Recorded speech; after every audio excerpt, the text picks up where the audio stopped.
La mañana siguiente, tan pronto como Paul puso el pie en los peldaños de madera, se alzó frente a él una aparición amenazadora.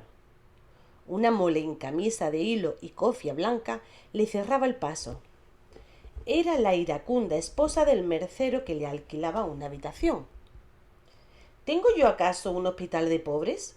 Empezó a escupir veneno enseguida.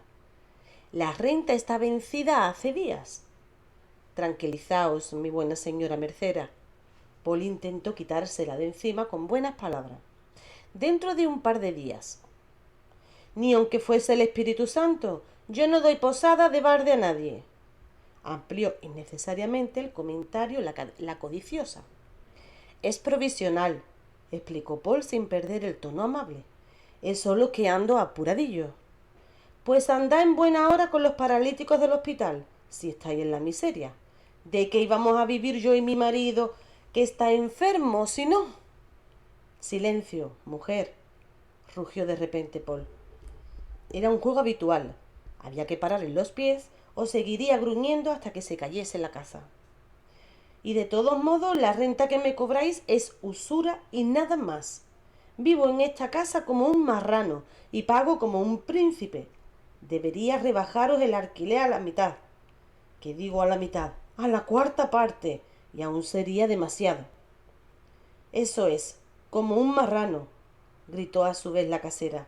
Así es como viví, que cada 2 por 3 venís borracho como una cuba y dando voces a deshora. Demasiada paciencia estoy teniendo. No sé cómo no echo a la calle ahora mismo. Paul se cuadró.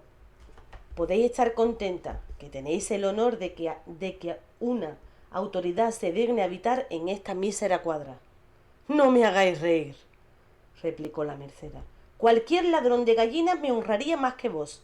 Encontraré otro inquilino cuando se me antoje, así que por mí podéis dejar el nido cuanto antes. Está bien, no tardaré en dejar este alojamiento tan poco hospitalario, se hizo el ofendido, pero tened la seguridad de que el alguacil se llevará vuestra condena alma de usurera. ¿Así? ¿Acaso tenéis algo que denunciar? Parpadeó la vieja entre burlona y desconfiada. Paul la dejó plantada y pasó con la cara muy alta. Estoy harto, bramó desde la calle.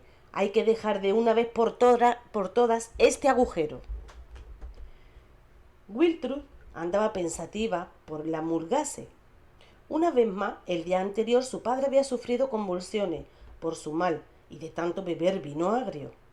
Empeoraba a ojos vistas.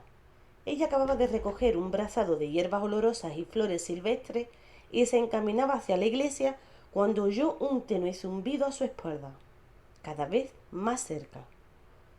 Se volvió con disimulo y vio como un bulto de ropa de color amarillo canario que anduviese, rematado por un semblante risueño que la saludó con una pequeña inclinación. Ella miró adelante y siguió andando con afectada indiferencia. El zumbido se intensificó. Arriesgó otra ojeada y esta vez el estrafalario personaje incluso insinuó una reverencia y 2 segundos más tarde se puso a caminar a la altura de ella estirando el cuello como un hurón y sonriéndole sin disimulo. ¿Cómo osáis?, interpeló al desvergonzado, y éste se detuvo con sobresalto.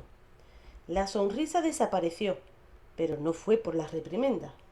El desconocido se quedó mirándola y preguntó en tono compasivo. «Por mi vida, ¿quién os ha golpeado? ¿Acaso os importa?», bufó Wiltrud. «Más de lo que os figuráis, mi señora. Es... que no me interesa». Ella se apartó haciendo ademán de pasar adelante. «Esperad, os lo ruego». La tomó del codo. «Dejadme». Ella se libró de un tirón. «¿Dejaros? ¡Cielos!». De un salto le cortó definitivamente el paso y echó a andar de espalda, entre grandes aspavientos. «Lo mismo podríais pedirme que os arrojase al dragón, que os vendiese al sarraceno, que os entregase a los monjes». Wiltrud se detuvo súbitamente, apoyó la mano derecha en la cadera, ladeó la cabeza y le habló en tono imperioso. ¿Qué pretendéis? Una satisfacción, venganza por la ofensa hecha a vuestra belleza. Decidme el nombre del malandrín y yo lo borraré del mapa. Mostradme la mano infame y yo la pondré a vuestros pies. Solo me faltaría, murmuró en voz baja la homenajeada. De pronto el extravagante desconocido hincó la rodilla en tierra, abrió los brazos en cruz y continuó en tono lastimero. Disponed de mi humilde persona. Quiero ser vuestro defensor y paladín. Si lo deseáis, seré vuestro escudero, vuestro criado, vuestro esclavo. Una sola palabra vuestra y... Wiltrud perdió los estribos y soltó una carcajada tan sonora que hasta el insólito admirador se quedó boquiabierto. ¿Estáis loco? Jadeó sofocada. ¡Completamente loco! Un honor para mí, replicó adoptando un aire de dignidad ofendida. Empezaba a formarse un corro de mirones. Continuemos, tiró él para llevárselo. ¿Cómo dijisteis que os llamabais? Soy Siegfried, mi señora, y decidme, ¿cuál es su venia? Yo soy la Wiltrud, que quiere decir detrás de la dehesa, y ollera de oficio. Así pues, en cuanto a lo de señora, quedáis dispensados. No os retéis dignidad, señora, suplicó él, ya que vuestro noble oficio se retrotrae a la madre común de todos nosotros, Eva, que fue la primera alfarera. Si eso no es linaje, blasfemáis. Ese elogio corresponde a nuestro Señor, que fue el primero en amasar el barro cuando hizo a Adán. ¿O el demiurgo?, replicó Siegfried, con una mueca de escepticismo. El ángel de luz caído, de quien dicen los maniqueos que creó este mundo pecador. ¿Qué cosa es lo que decís? Bah, nada, no tiene importancia. No deberíais agitar vuestra hermosa cabecita. ¿Qué queréis decir con eso? Que sois bella. El llamado Siegfried se salió por la tangente de la galantería. Vuestro semblante seductor me inspira la urgencia de versificar. Os burláis de mí, replicó ella desconfiada e irritada. Primero fingís compasión y ahora hacéis burla de mi semblante. De ninguna manera, apartó de sí la sospecha. Como poeta, yo sé mirar más allá de las apariencias exteriores, y aunque parezca que vuestro ojo lo haya ennegrecido el demonio Iblis, que enseñó a las mujeres que el arte de pintarse la cara, me basta contemplar el otro ojo, en su límpido estado natural, para ver el fondo de vuestro corazón, y en él descubro muchas cosas que me gustaría elogiar en mis canciones. ¿Sois de los comediantes?, preguntó ella con recelo, mientras emprendía un repaso crítico de la indumentaria de su admirador. Los zapatos tenían el pico más exagerado que se hubiese visto nunca, y le daban un aire de auténtico pisaverde. Sus calzas llenas de remiendo tenían una pernera roja que llamaba la atención sobre la bien torneada pantorrilla y la otra de un color amarillo chillón. El jubón corto tendía a confundir en vez de ilustrar acerca de la categoría social del personaje, pues si bien estaba confeccionado con brocado con hilos de oro, por otra parte se hallaba tan rozado que bien pudiera lucirlo un rey de los mendigos. Wiltrud recordó que, según se contaba, cuando los nobles quedaban contentos con la actuación de aquellos truhanes solían regalarle la ropa vieja que ellos ya no querían. Y fue entonces cuando se dio cuenta de que el objeto que llevaba en la bandolera no era un morral, sino un laúd. La ollera vio también que el señor no había escatimado el barro cuando formó la nariz de aquel individuo. En cambio, su mirada orgullosa era de un azul intenso, purísimo, como de azurita de España. Cantante y poeta, dijo él, prescindiendo de falsas modestias. Juglar, solo cuando la necesidad me obliga. Me encamino al castillo del rey Luis para ofrecerle mi servicio. Se dice que es hombre de honor y aficionado a las artes, que sabrá apreciar una cantiga bien dicha. Y yo me encamino a los aposentos de palacio para decorar la cámara de la reina, replicó Wiltrud con burla. Soy un vanidoso y un embustero, señor mío. Llevo en el bolsillo una recomendación de Heinrich, el gran poeta de la mujer. Siegfried defendió la honrilla, y todos sus versos en mi memoria y mi voz es como la del ruiseñor. Y vuestro plumaje como el del jilguero, que cantó más de una boda de mayo, la cual no duró ni hasta el otoño, le interrumpió de nuevo Wiltrud. Sois un adulador y un cantamañana, como todos los que persiguen a las pobres doncellas para aturdirla y robarle lo más precioso que tienen, la honra y el buen nombre. Y cuando habéis logrado lo que buscáis, os despedís a la francesa. Pasaron bajo el Seligenturm y entraron en el mercado de bovinos. ¿A dónde os dirigís si no es impertinencia?, preguntó Siegfried, que veía cómo se fumaban sus posibilidades. A la parroquial. ¿Qué se os ofrece allí? Mañana hay consagración del templo y se adornarán los altares. Estas flores son para Santa Catalina, protectora de nuestro oficio, puesto que fue mártir en la rueda, y sobre todo porque nos ayuda a preservar la castidad, y quiero implorar la protección de la santa contra los admiradores impertinentes y fanfarrones como vos.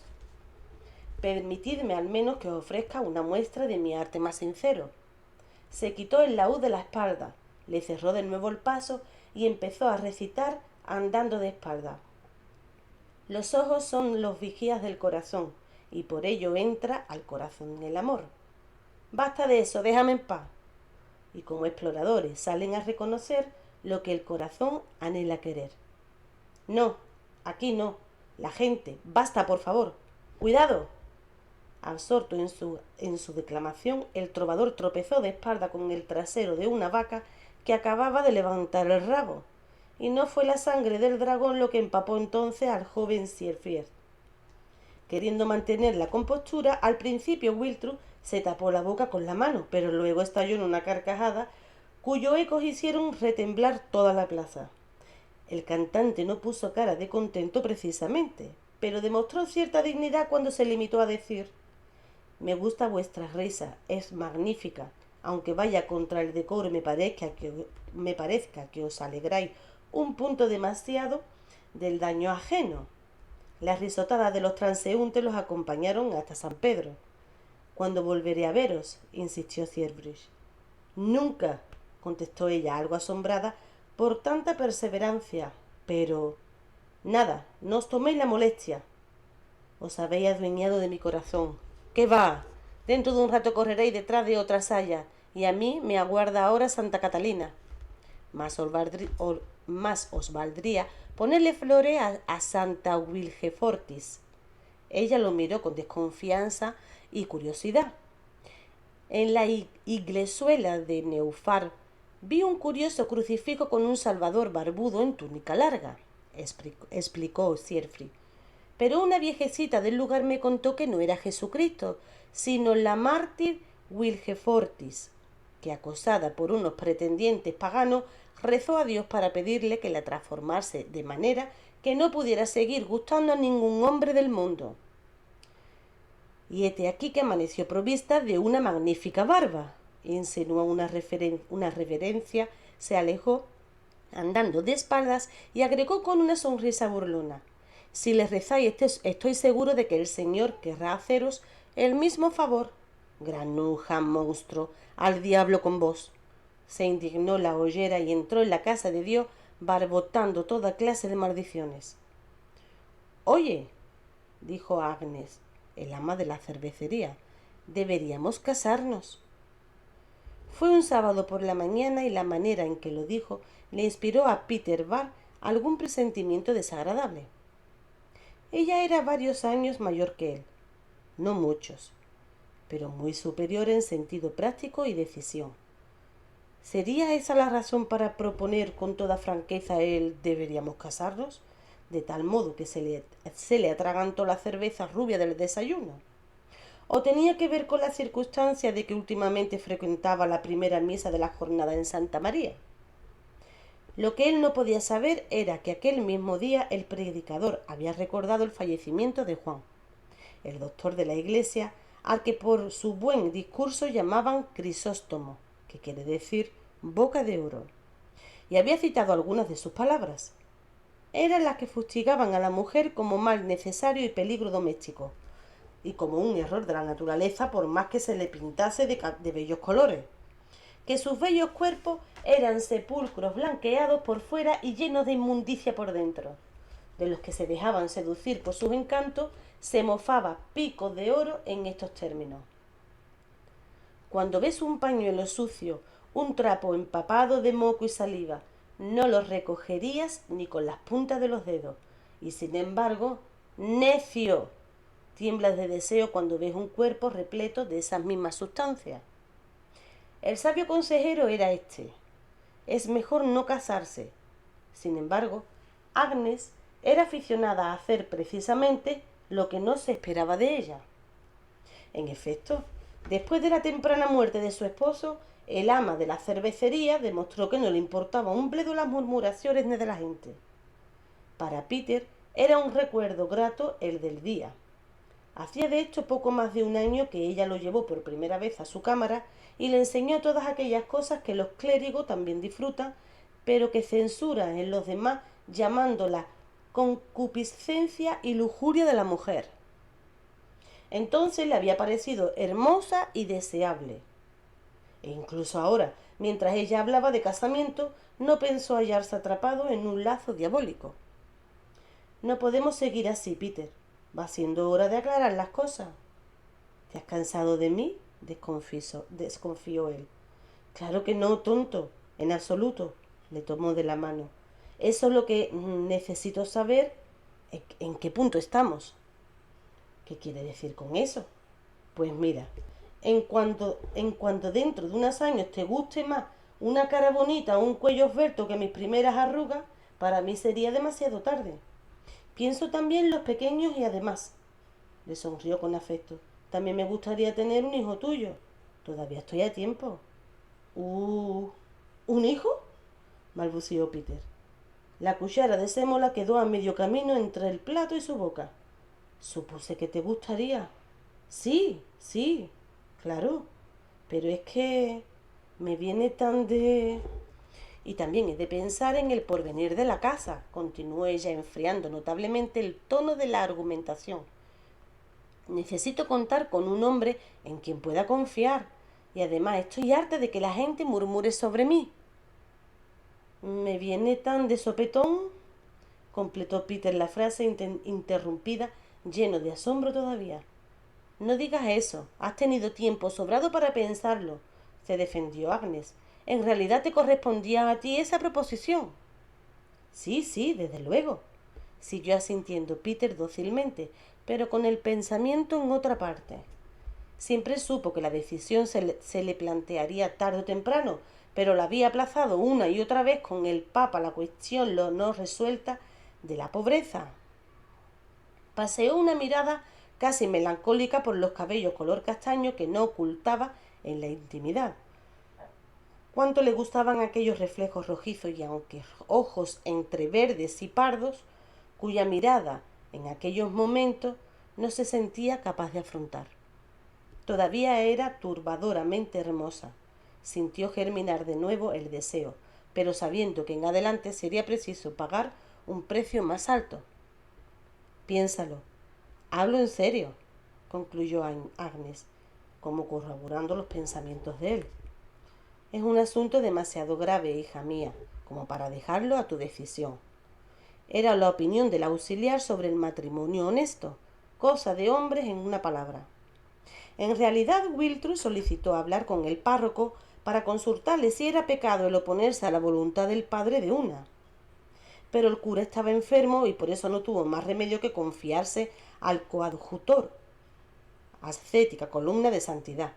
El consultado apuntó que nuestra Iglesia considera conveniente el consenso de los casaderos, pero en todo caso la sumisión era el mandamiento supremo, porque si una muchacha se negaba a aceptar el esposo que hubiesen elegido para ella sus mayores, evidentemente sería porque prefería a otro.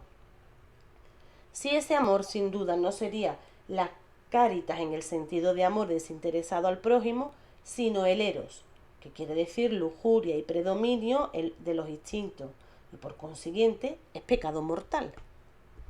Al fin y al cabo, la mujer, continuó no sin cierto desdén y apoyándose en la autoridad de Santo Tomás de Aquino, es mera colaboradora del varón en la empresa necesaria de la procreación y por tanto debe sometérsele, como indica la única postura admisible de la cúpula carnalis, en que él monta a la hembra como símbolo de su valía superior.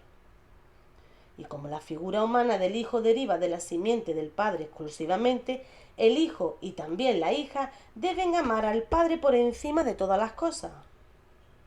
Por si la idea de tener que amar a su colérico padre antes de que a su madre no fuese bastante para levantarle dolor de cabeza a Wiltrud, el clérigo agregó tranquilamente que la patria potestad incluía el derecho a castigar físicamente a la esposa y los hijos, siempre que usara de los golpes con prudencia y moderación.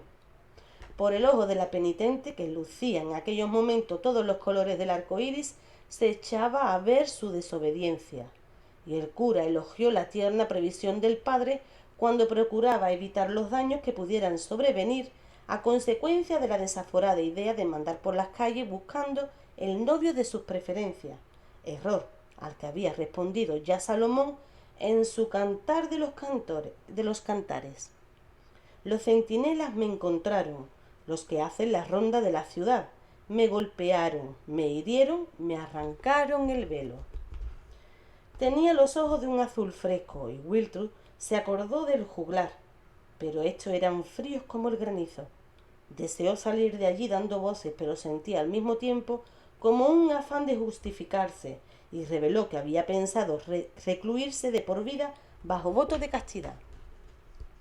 Ante tanta ingenuidad, el clérigo explicó en tono casi compasivo que tal determinación solo podía tomarse bajo reglas severas y disciplina conventual, ya que de lo contrario, y no conociendo la naturaleza débil y tornadiza de la hembra, el demonio haría que las suyas en los monasterios y se abriría la puerta a la indecencia. Como todas las clarisas y todas las casas de almas instituidas por nobles fundadores, no podían admitir novicias sin recurso. Sin duda ella no tenía otra opción que acogerse a la protección de un marido, que también así se agradaba al Señor, criando hijos para su viña. Pensaba yo que para vos la castidad era el bien más alto, replicó Wiltrud en tono bastante desabrido. ¿Qué duda cabe? La seleccionó el eclesiástico sin inmutarse, de que un matrimonio puro y paradisíaco como el del casto José con la Virgen Santísima es el ejemplo más alto que podamos proponer, pero también obrarás justamente permitiendo a tu marido el goce de tu cuerpo, al que tiene derecho, siempre y cuando no te inflames durante la realización del debitum, dirigiendo tu pensamiento hacia el Altísimo para evitar caer en la lujuria. De esta manera cumples con tu amo terrenal mientras tu alma permanece casta en presencia del esposo que está en los cielos. Dios mío, gimió Wiltrud mientras se encaminaba hacia su casa, latiéndole las sienes y con las rodillas temblorosas. En su imaginación se pintaba la escena de Niklas abusando brutalmente de su cuerpo inerte y rígido mientras ella procuraba permanecer con el pensamiento fijo en la presencia del Altísimo. Con esto y algunas cosas feas que dijo el coadjutor sobre el abuelo y la difunta madre de ella, se le revolvió el estómago. Al dolor de cabeza se juntaron unas náuseas invencibles, un malestar que soliviantó sus entrañas y doblegándose sobre sí misma, vomitó en el arroyo hasta no sacar más que hiel amarga. En la casa de baño detrás de la dehesa imperaba un vapor denso y ardiente. Atrevidos mozos de los más diversos oficios, tras pagar los 4 cuartos del baño y el almuerzo, se lanzaban comentarios satíricos que iban a mezclarse con las frívolas chanzas de algunos burgueses, a quien se veía mucho más serios y formales en otras situaciones. En el establecimiento se habían juntado varios barreños de madera muy apiñados, de modo que formaban como una tina inmensa donde los bañistas se organizaban alegremente por parejas, una en cada barreño, sin que ninguno se fijase demasiado si el carnicero quedaba encarado con la sastresa y podía contemplarla tal como su madre la parió, o si la señora ama compartía aguas con un desconocido o incluso enseñaba sus encantos carnales a alguno de sus propios criados. Al bañero Utz, desde luego, le daba igual siempre y cuando no faltasen parroquianos. En cuanto a su mujer, Clara, se sabía que no por caridad, sino por sentido del negocio, solía facilitar servidoras obedientes a los señores con posibles que tuviesen necesidad de aplacar el escozor de algún miembro, mientras ella se dedicaba a rellenar las copas y repartir hogazas de pan y platos de carne sobre el ancho tablero atravesado por encima de todos los barreños de aquella húmeda tierra de Jauja. También estaba pasándola en grande Wolfar, el aprendiz del alfarero, a quien había llevado allí, no la inminencia de la fiesta ni una invitación a lavarse por parte del ama, sino más bien la curiosidad, así como la comezón que le atormentaba un palmo más abajo del ombligo y de la cual cavilaba poder librarse pronto en aquel lugar. Hacía rato que miraba con descaro los pechos de la bañera, que se bamboleaban debajo de la ligera bata, hasta que Niklas lo interpeló a voz en cuello.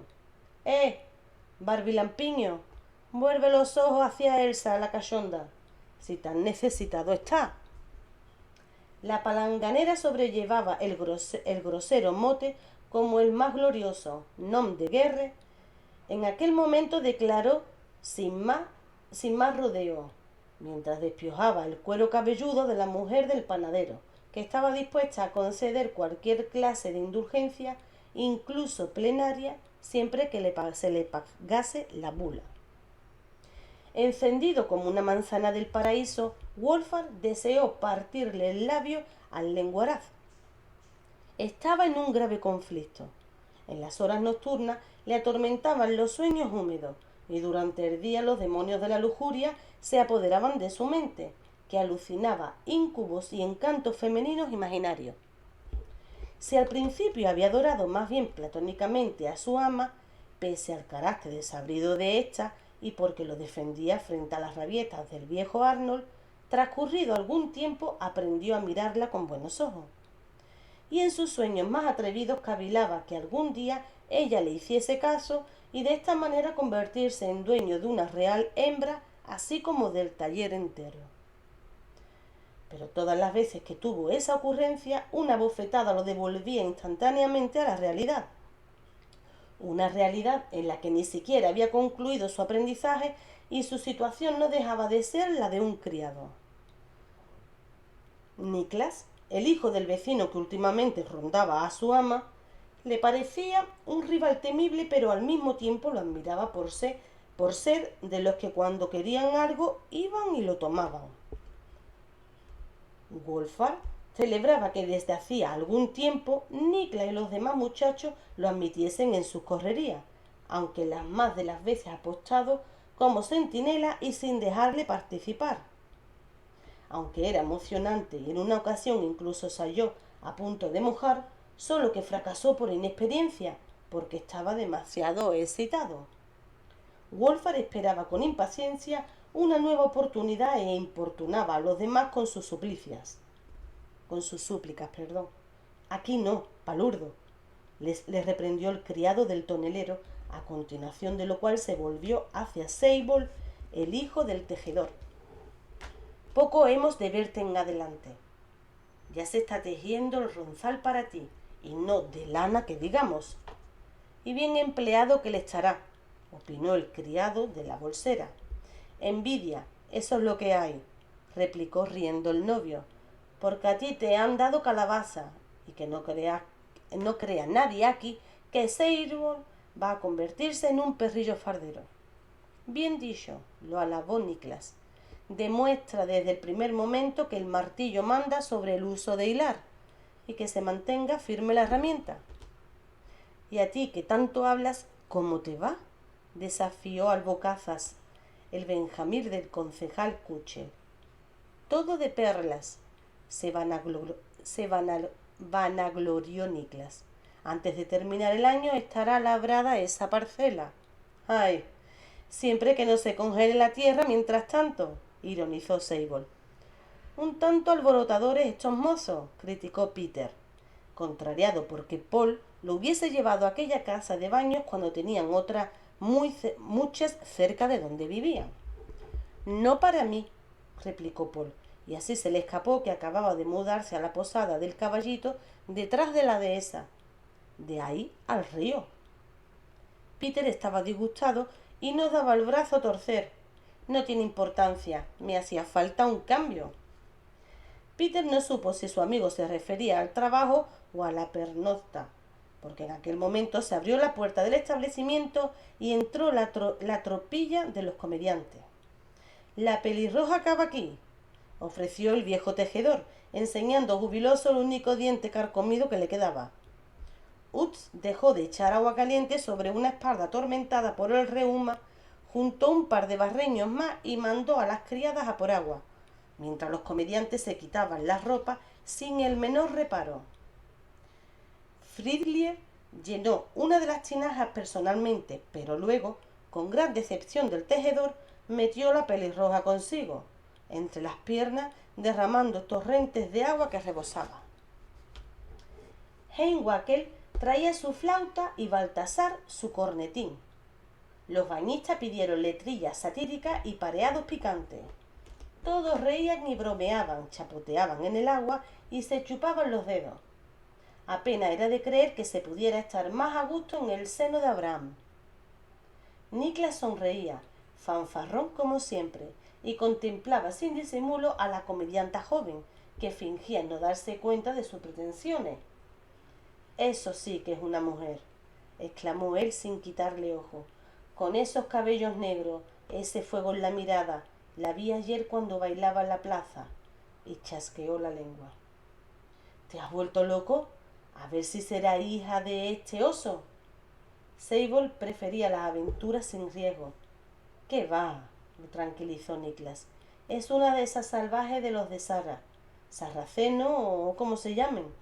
En cualquier caso, todas las comicantas son unas calientes y unas perdidas». «Aquí siempre hay algo que ver», dijo Paul para justificar su elección, satisfecho, las manos empapadas juntas en la nuca. «Y también estás más cerca del puterío», desconfió Peter, obstinado. «Puff», Paul se hizo el escandalizado.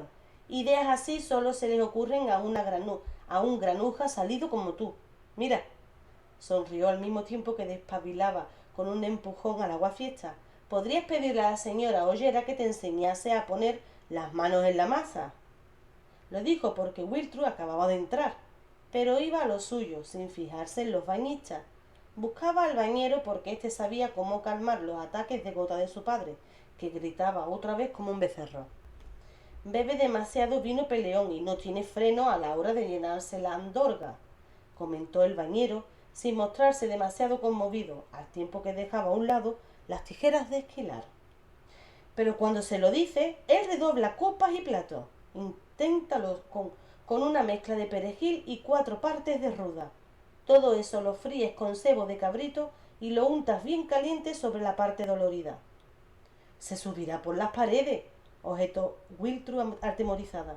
«Hay que disipar el exceso de calor de la extremidad gotosa. Necesitarás una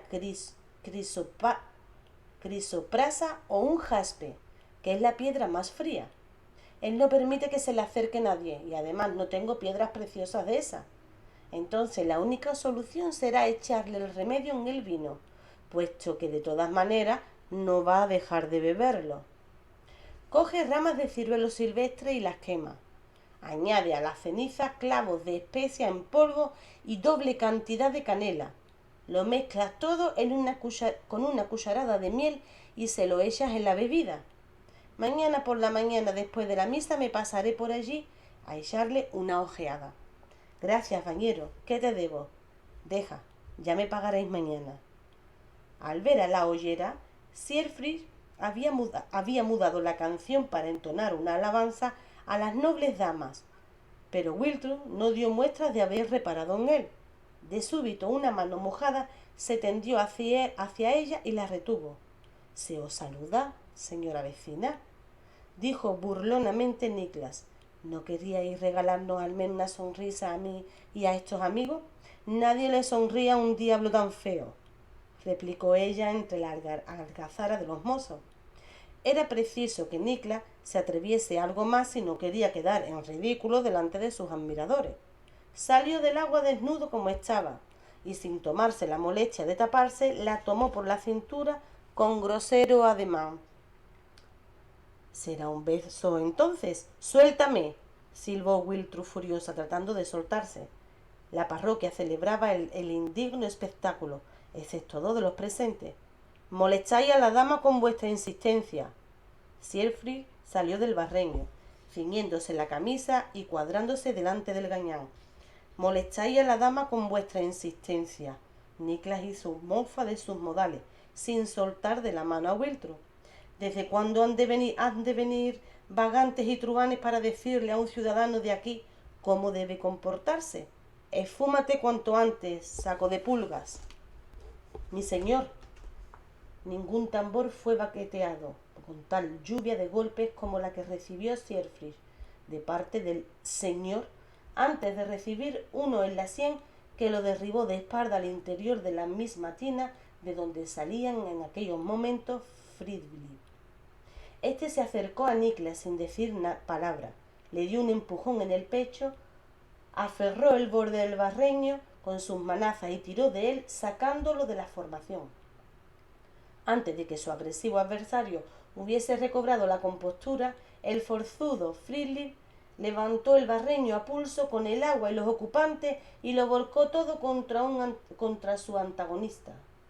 Un griterío tremendo se alzó cuando las copas y los platos rodaron por el suelo, pero nadie se atrevió a protestar, y hasta los más indignados callaron enmudecidos de admiración ante la portentosa exhibición de fuerza. Niklas, en cambio, se puso en pie mascullando improperio y quiso cargar a ciegas, pero sus amigos lo retuvieron, que era lo mejor que podían hacer frente al coloso. Precipitadamente recogieron su ropa y se largaron entre burlas y risotadas. —Os arrepentiréis de esto, chusma. Vaya si os arrepentiréis —amenazó Niklas antes de emprender a su vez la retirada, echando espumarajos de rabia. Fridolin se disculpó, pero el bañero se lo tomaba con calma. El agua sobrante no tardó en escurrir por el desagüe y mientras tanto él se ocupaba en reponer las viandas y el vino. Casi parecía estar satisfecho de que hubieran echado de allí al fanfarrón. Lo único que le inquietaba un poco era la circunstancia de que el padre de Sable, el pañero Schwarzwolf, fuese el propietario de la casa de baño y conocido no solo por la calidad de los paños que fabricaba, sino además por su carácter atrabilario y su ambición. —Sé cuidarme sola —balbuceó Wiltrú—, pero gracias de todos modos. Siegfried alzó la esponja que sujetaba sobre la sien hinchada y el ojo amoratado y declaró entre risas: —De esta manera se me ha concedido el honor, totalmente inmerecido por otra parte, de compartir vuestros estigmas. Pero no es nada, apenas como una cagada de mosca en comparación con esta herida que sangra —dijo llevándose la mano al pecho y fingiendo desmayo. —¿Cómo? ¿Estáis herido? Con una señal él le indicó que se acercase, como si no fuese para todos los oídos la indicación exacta del lugar donde sufría dolores indecibles. Ella se agachó sobre la tabla al borde del barreño. Son crueles las flechas que dispara el dios amor. Penetran a través del ojo y hasta el corazón, donde su arpón nos abrasa y una vez alcanzado no hay remedio posible. Habitualmente las empapas de un bálsamo suave que alivia el suplicio, pero me parece que esta mañana he recibido el acero limpio, sin bálsamo ni nada. ¿Quizás tendréis vos una cura para mi corazón inflamado? De nuevo Wiltrú titubeó entre la cólera y la risa y le sopló al galán en la cara para refrescarlo. —Sobreviviréis. —Hay que mirar con más cuidado —replicó él muy serio—. Cuando Tristán luchó contra el dragón y luego se bañó, Isolda curó sus heridas y también examinó su espalda y... ¡Oh! Sois un... Wiltrú se incorporó de súbito como si la hubiese pinchado y luego metió la cabeza bajo el agua al del dolorido sentir, antes de salir, con la cara muy alta. ¡Ah! Jadeó Selfridge sofocado. No os vayáis todavía, me habéis interpretado mal. Che. Se volvió hacia la pelirroja. La próxima vez tendré que explicarle mejor esa historia. Pero ya las comediantas caían sobre él como los cepillos de baño. A Peter le había agradado verse en su lugar, aunque estaba furioso viendo que el poetastro le tomaba la delantera, él muy entremetido. No pongas esa cara, hombre, se burló Paul. Si no es más que un cómico de la legua. Hoy están aquí y mañana en otro lugar. Esos muchachotes tan energúmenos de antes, en cambio, no me han gustado ni pizca. Simón, el mago, se elevó por los aires y, lleno de soberbia, subió más y más alto, hasta que la intervención de San Pedro lo precipitó súbitamente en el abismo. Únicamente un demonio pudo ayudarlo a volar, porque los humanos están destinados a andar sobre la tierra. La congregación escuchaba con impaciencia el sermón del coadjutor, y sin embargo venía al punto, porque no sólo se trataba de solemnizar la bendición del templo, recordando el poder del primado de los apóstoles. Además desaprobaba el inminente número de la cuerda floja, tenido por quimera del maligno, y advertía contra la presencia de aquellas tropas auxiliares del demonio que eran los comediantes. Satán lleva muchos disfraces, está en todas partes y su osadía alcanza hasta el atrio de los templos del Señor. Y se quedó en postura de advertencia, como un profeta de los antiguos, una viva imagen de penitencia y ascetismo. Aunque su sencillo hábito llevase muchos remiendos, su convicción, en cambio, era sin mácula. La tonsura brillaba como un huevo de corneja en su nido, en medio del ruedo de pelo, cuidadosamente recortado, que acentuaba la palidez del semblante. Los ojos tenían una mirada aguda y ardiente, y sin embargo comunicaban sensación de frío, mientras los delgados labios fustigaban el afán de placeres, las actividades mágicas y las supersticiones paganas, conjurando finalmente la inminente venida del anticristo. Apenas hubo pronunciado la bendición toda la concurrencia salió como un solo hombre a la plaza del mercado, a fin de presenciar la actuación esperada, ya convertida en punto culminante de la fiesta. El baile sobre la cuerda floja, tendida entre dos postes separados por una pequeña distancia, era algo que se podía admirar con cierta frecuencia. Pero esta vez era diferente.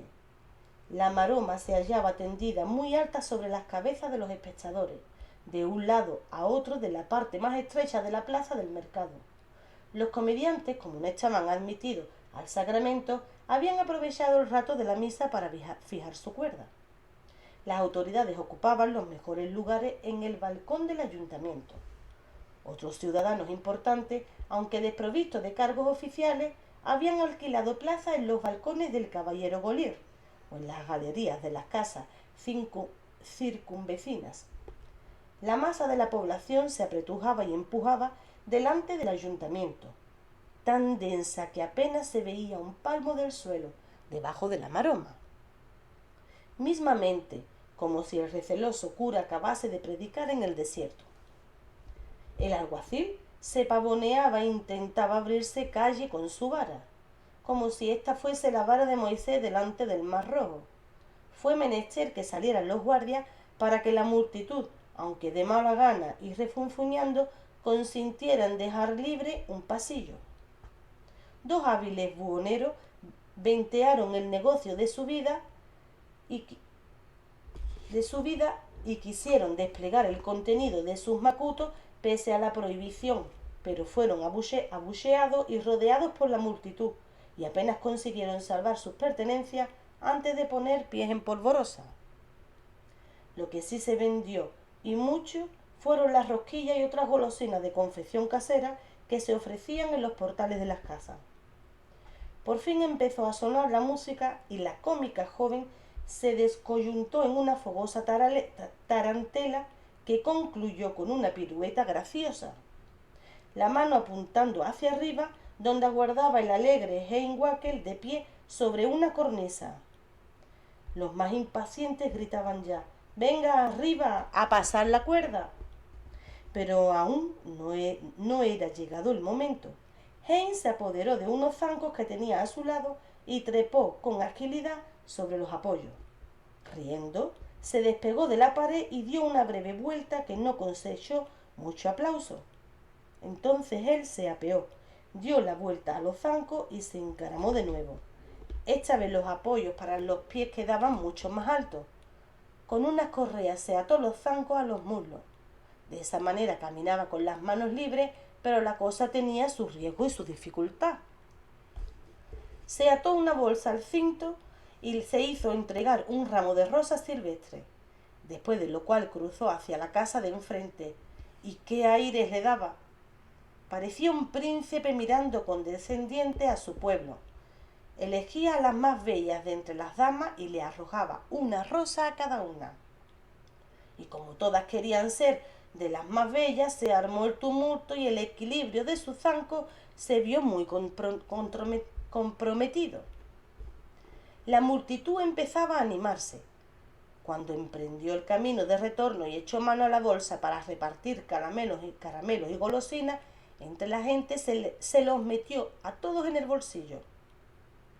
Cuando hubo llegado a su punto de partida, Benjamín le arrojó una pértiga de cuyo extremo colgaba una capucha de color rojo fuego.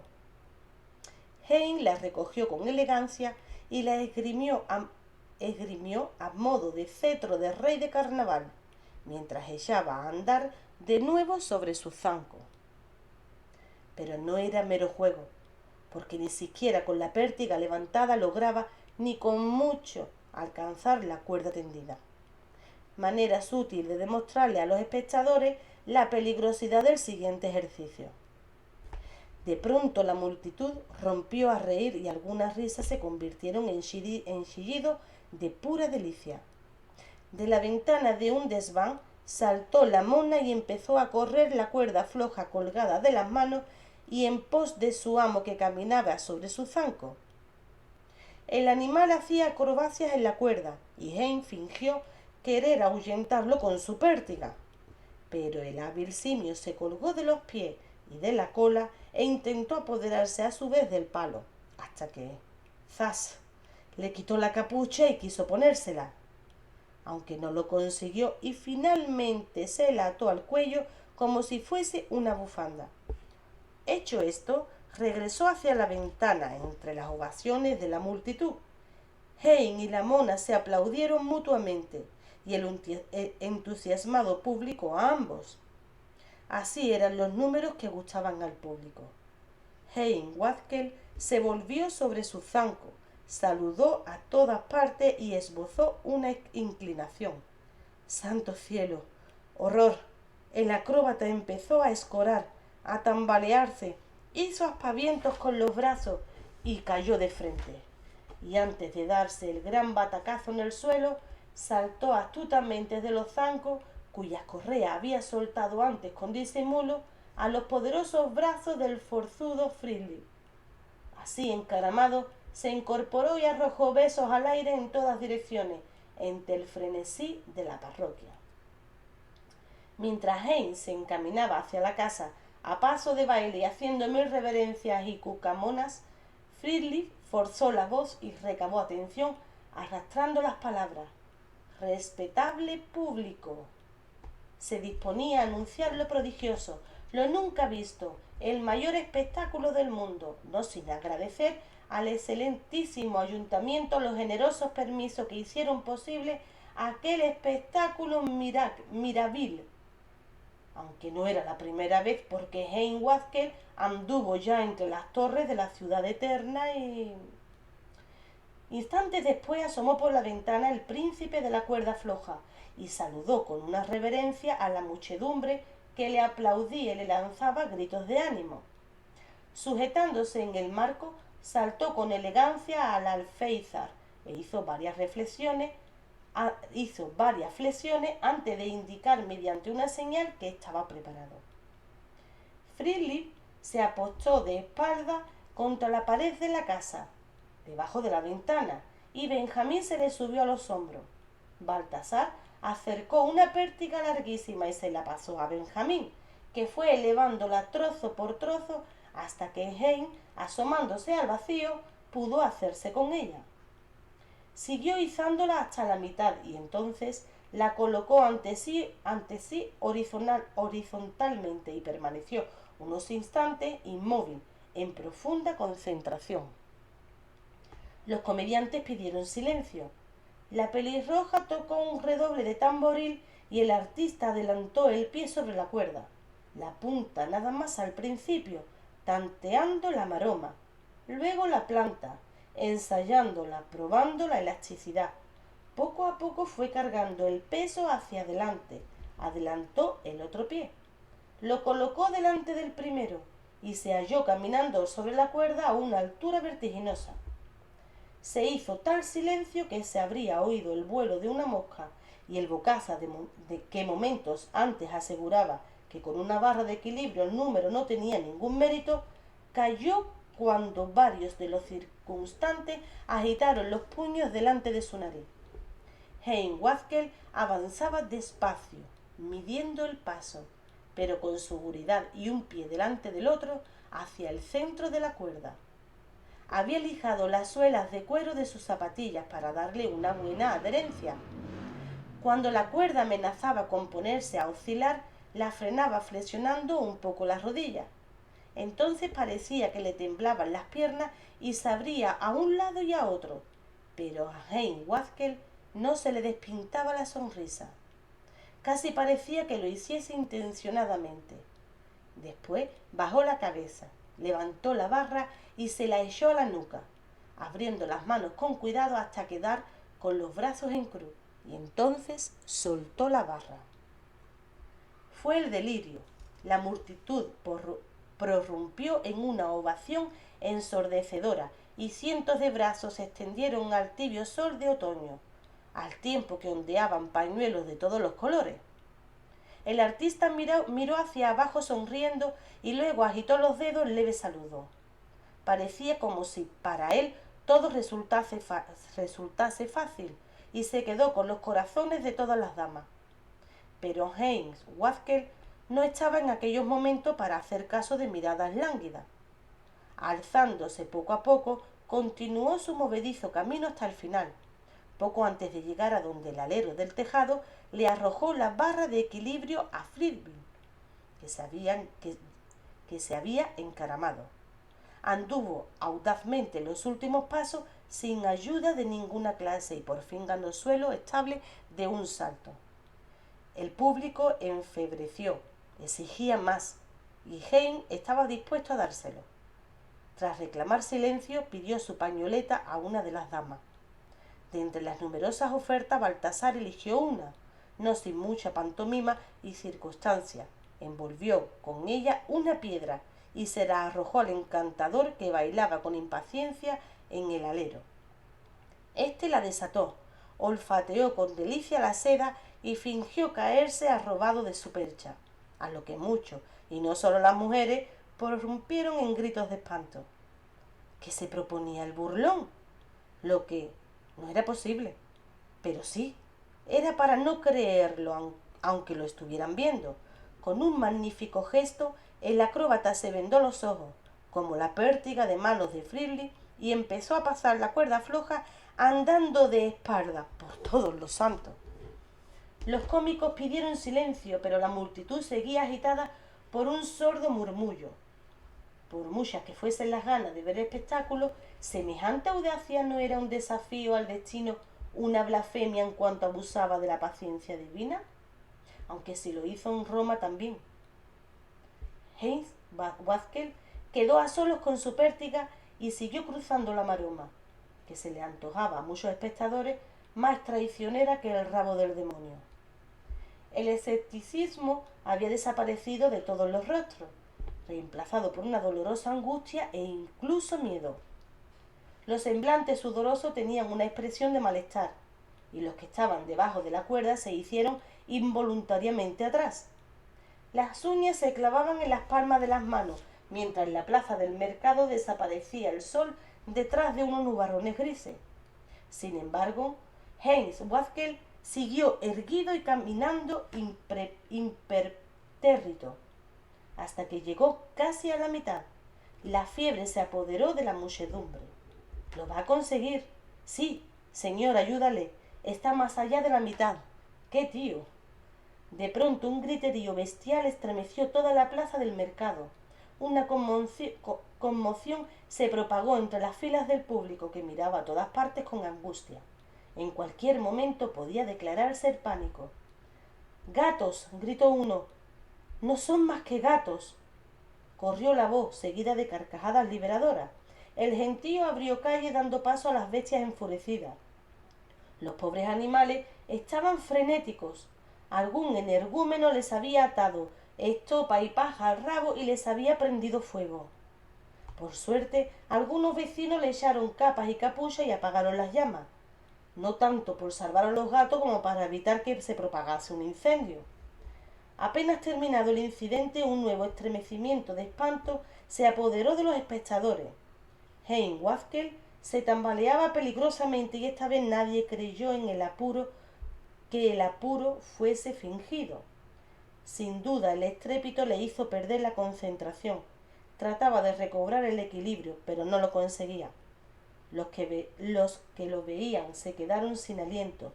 Heinz soltó la pértiga, hizo aspavientos con los brazos, perdió el pie y cayó mientras 1000 gargantas exhalaban al mismo tiempo un grito de error. Milagrosamente consiguió engancharse en la maroma con las piernas e izarse, aunque retorcido de dolor y náusea, hasta sujetar la cuerda con las manos. El público miraba, hipnotizado. El magullado Heinz hizo lo que antes la mona, recorrer el trecho que le faltaba colgado de piernas y manos, y así logró llegar hasta la casa con el último resto de su fuerza. Las manos de sus amigos se tendieron hacia él y lo metieron a través de la ventana salvadora. ¡Qué suspiro de alivio! La parálisis se deshizo en una ovación general, esta vez celebrando no tanto la hazaña como su final feliz. La función terminaba prematuramente, pero la multitud se disolvía despacio, como un jarabe espeso, formando grupos y corros que discutían con acaloramiento. Algunos no querían ver en lo sucedido una jugarreta malintencionada de los mozos y nada más, sino que juraban haber olido azufre y visto fuegos infernales en los ojos de los felinos. —¡Soltadme, soltadme, digo! La joven se debatía con rabia, daba patadas e intentaba defenderse a codazos, pero el agresor era demasiado fuerte. Así, como una gata salvaje, me gustan las mujeres con temperamento, reía Niklas con malicia al tiempo que la sujetaba por detrás, frotándose contra ella. Algunos de los circunstantes empezaban a animarse con la contemplación de la refriega. —Dame un beso si no quieres que... Ella echó la cabeza atrás y le escupió en la cara. —¡Maldita! Él se llevó la mano a la mejilla. Ágil como una comadreja, la morena se libró del abrazo y le arañó la otra mejilla. Niklas soltó una maldición, pero como todavía la tenía agarrada por la muñeca, no pudo alcanzarla de un fuerte revés con la derecha. —¡Basta ya! Una mano decidida se interpuso e impidió la bofetada siguiente. Sorprendido, Niklas se tragó el improperio que iba a pronunciar. Su oponente, un hombre de mediana edad, cabello escaso y un poco barrigón, no parecía de temer como adversario, pero Niklas vio algo en sus ojos que le infundió respeto, aunque no lo conocía sino de haberlo visto en las calles y en la casa de baños. —Es una ladrona —trató de justificarse—. ¿Te ha robado algo a ti? —¿Eh? No, a mí no. —Entonces, ¿por qué no llamas al dueño o al alguacil? —Pues porque... Lárgate de aquí y vamos a olvidarlo. Niklas titubeó un instante, pero no pudiendo soportar aquella mirada masculló una blasfemia. Soltó la mano de la joven con un ademán de desprecio y se perdió entre la multitud, no sin echar por encima del hombro una ojeada cargada de rencor. La farandulera se frotó las muñecas doloridas al tiempo que miraba los ojos muy abiertos a su salvador. De repente se abalanzó sobre él como una gata, le estampó un beso ardiente en los labios y echó a correr como con una carcajada. —¡Caramba! —se burló Peter Bart—, ¿es que estamos en primavera? Paul sonrió halagado y se llevó a su amigo hacia el lugar de la plaza donde estaban empezando a colocar las mesas y los bancos para un ágape multitudinario. —Te aconsejo que te mantengas lejos de ella —dijo Peter—, pero el beso, al parecer, había dejado impresión, porque Paul seguía sonriendo beatíficamente y decía como sumido en un agradable sueño: —Me recuerda mucho a... se parece tanto a ella. Peter tuvo un mal presentimiento. —Por el amor de Dios, ¿no estarás pensando...? —¡Ay, déjame en paz! Paul reaccionó con impaciencia. —Es una farandulera, una comicanta —le advirtió. —Mira tú el barbilindo este —estalló Paul al fin—. Todavía no ha aprendido que la minga no sirve solo para hacer pis, y ya quiere enseñarme cuáles son las faldas que puedo conseguir y cuáles no. Además es una ladrona.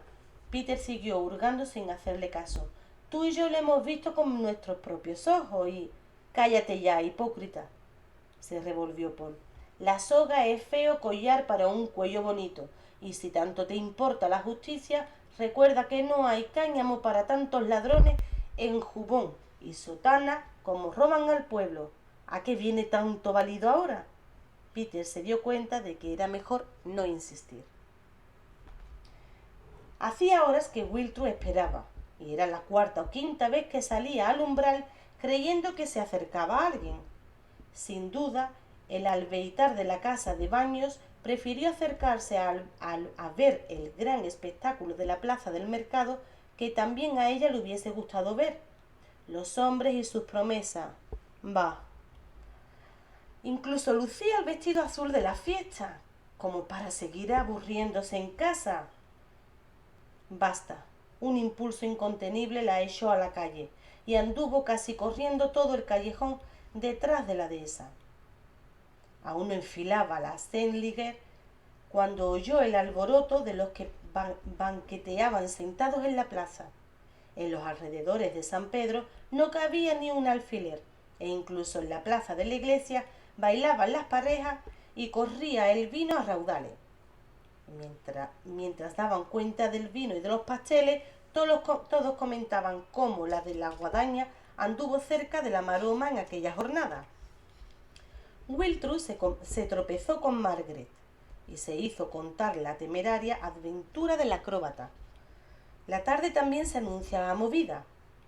Todos los mendigos y tullidos de la ciudad se habían echado a la calle y competía a ver quién llamaba más la atención. De ahí que las llagas y los muñones más ensangrentados que nunca, de los epilépticos que caían al suelo entre convulsiones, echando espumarajo, hasta que lloviesen las monedas de los sobrecogidos transeúntes y que muchos se volviesen tuertos al menos de un ojo de un día para otro. En efecto, no eran Fridley y su compañía los únicos que al amparo de las festividades eclesiásticas buscaban el modo de llenar la bolsa antes de que cayese sobre todos ellos el invierno. En el barrio del mercado casi todas las esquinas estaban ocupadas por individuos ataviados de colores chillones que jugaban con pelotas y masas, mientras otros con el torso desnudo se revolcaban sobre el lecho de cristales machacados o aguijoneaban a alguna mísera bestia amaestrada, obligándola a ejecutar numerosos cantados.